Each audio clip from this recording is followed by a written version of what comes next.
we're going to harvest asparagus, which happens to be one of my favorite vegetables. Asparagus is an ancient crop. It was grown by the ancient Egyptians, Romans, and Greeks. And in fact, there's recipes on how to cook asparagus in the oldest surviving cookbook, De Re Coquinaria, which dates back to the 4th century. Now, what we harvest and eat are the shoots of the plant, which we call spears. And we only eat really young shoots. Now, the plant will begin to produce these shoots when the soil temperatures reach around 50 degrees. And you could put some dark mulch around the base of your plants to help them warm up a little faster. At the beginning, you're going to be able to harvest every 2 to 4 days. And the first harvests produce very thin shoots like this, and we call it sprue asparagus. And you can eat it, it's just a little bit small. And the shoots will start to thicken up as time progresses. Now, as the air temperatures warm up, you'll be able to harvest your asparagus every day, and you'll want to keep on it so that the plants don't get too big. We want to harvest shoots that are between 7 and 9 inches tall, and so this is a really good size to harvest. And we could tell the quality of the asparagus by looking at the shoot tip. It's best to harvest asparagus in the morning.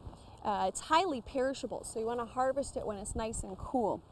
And then put it in the water immediately after you harvest. Put it in cold water, dry it, and then store it in a plastic bag.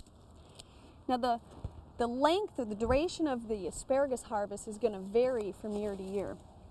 And typically it lasts about 6 to 8 weeks. Now in the first year after planting, you'll only be able to harvest for about 2 to 3 weeks. And then in the second year you can increase that to 4 to 6 weeks. Now when you're harvesting asparagus, even if they're overgrown like this, you want to remove it to allow the asparagus to continue producing.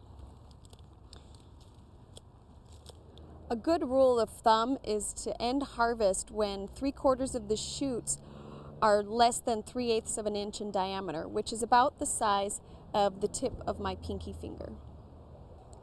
Following that final harvest, new shoots are going to emerge from your asparagus, and they'll begin to fern out and produce foliage, which is going to start storing energy in the roots for next year's crop.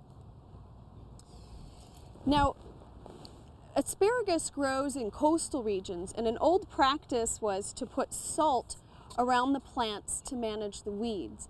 And while salt does not harm asparagus, it's not really a recommended practice because the salt can cause other problems. It can interfere with water movement through the soil, and rain and irrigation water can leach that salt away from your asparagus and impact other plants that might not be as tolerant of salt. The main pest of asparagus is the asparagus beetle, and we have some here on this fern. They are a dark black beetle with red and yellow markings. And the larvae are sort of a caterpillar shape, and they are olive green to gray in color, rather plump. The beetles overwinter in debris around the garden, such as under leaves and such. And in the spring they emerge and they'll start to lay their eggs on the shoots. And this shoot has a few eggs laid up around the tip. And they'll also feed on the shoot, and you can see a little bit of beetle damage here. And then the larvae are going to hatch from the eggs, and they'll also feed on the shoot. Now, because they lay their eggs right up on the shoot and we eat this, just harvesting our asparagus regularly is a great way to reduce the beetle numbers. And you could just wash the eggs right off of the shoot before you eat it. You'll also find lady beetles feeding on the asparagus beetle larvae in your plantings. Now, you don't want to use chemicals when you're harvesting the plants because they can be harmful to you. If you do have asparagus beetle problems later in the season, when the plants are in their fern stage, you can use insecticides at that time. You can also just hand remove the beetles.